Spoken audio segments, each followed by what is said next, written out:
দেশের বাইরে আমার কোনো ঠিকানা নেই, এটাই হলো আমার ঠিকানা। সাব্বাস বাঘের বাচ্চা।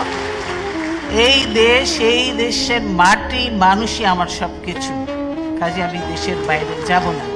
আলহামদুলিল্লাহ, এমনটাই হওয়ার দরকার ছিল।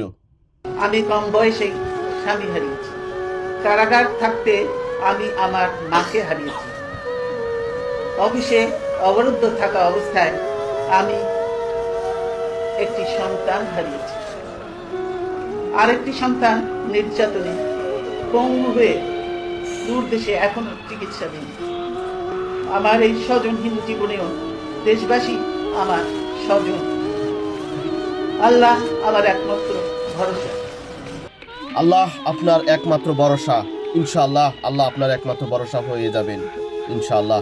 এই বাংলার জমিনের বাংলাদেশের মানুষের দোয়া আছে আপনার প্রতি, কারণ আপনি আলেম ওলামার উপরে অবিচার করেন নাই, আলেম ওলামাদেরকে কাউকে ফাঁসিতে ঝুলান নাই। ইনশাআল্লাহ যাদের উপরে আলেম ওলামার দোয়া আছে আল্লাহ তাদের উপরে রহম করবে ইনশাআল্লাহ।